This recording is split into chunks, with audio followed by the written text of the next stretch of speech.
Jason Sobel is there. We have feet, we have troops on the ground, and he tweets this yesterday. He says, just took a quick spin around the country club. At first blush, place looks absolutely mint. Tons of risk-reward shots. Missing the wrong spot, and you're screwed. Going to be such a fun watch. So will this segment. The segment's going to be a tremendous watch because we had Jason Sobel here. We got Geoff Ulrich here doing that thing we like on a Tuesday.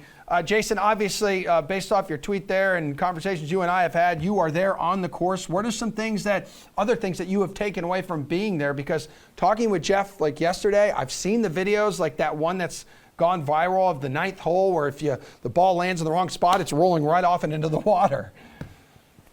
Yeah, so first of all, you read that tweet off. What you didn't read off was the direct message you sent me right afterwards saying, like, bro, you can't even come into the office and come hang out? I'm working here, man. Come on, I got a credential for the U.S. Open. You want me to come hang out at your headquarters? Yeah, no, come on, dude. We have free snacks. What's going on? Hey, how about a Fresca? Okay, yeah, thanks. Product placement there. Okay, look, this is like I said in that tweet, this thing is a great venue for the championship this week.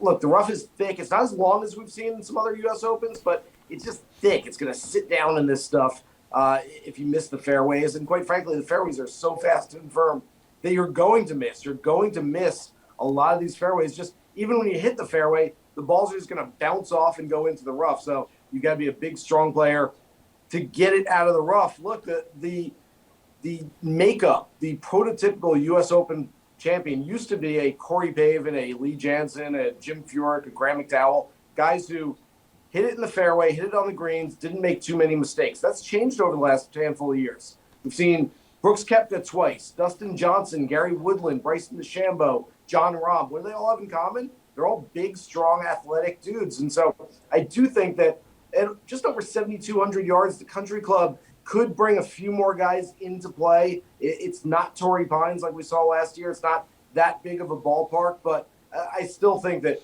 look, you're going to have to be firing on all aspects of your game this week because this is going to be a really fun event to be watching here at the country club. All right, Geoff, so hearing that from Jason, who is there on the grounds at the country club, and based off the information you know about this course, remind me again, what kind of golf are you going to be targeting this week?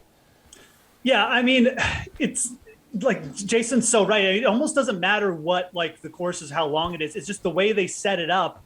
It's just a prototype, man. There's a reason why Brooks Koepka just keeps top fiving in the U.S. Open every season. It's because he's strong and he can hit it out of the rough and he can get it up higher and he can hold the greens a little bit better. And he just likes these setups. So you don't want to dive too deep into this stuff and get yourself in knots. Like you should still be looking down the board, probably even at a guy like Dustin or Brooks, potentially just as like a top 10 bet. But the course setup is going to be a little bit different this year. It's a little bit shorter. It's a little bit, more target-esque golf than we've seen probably from some other U.S. Opens, especially from last year.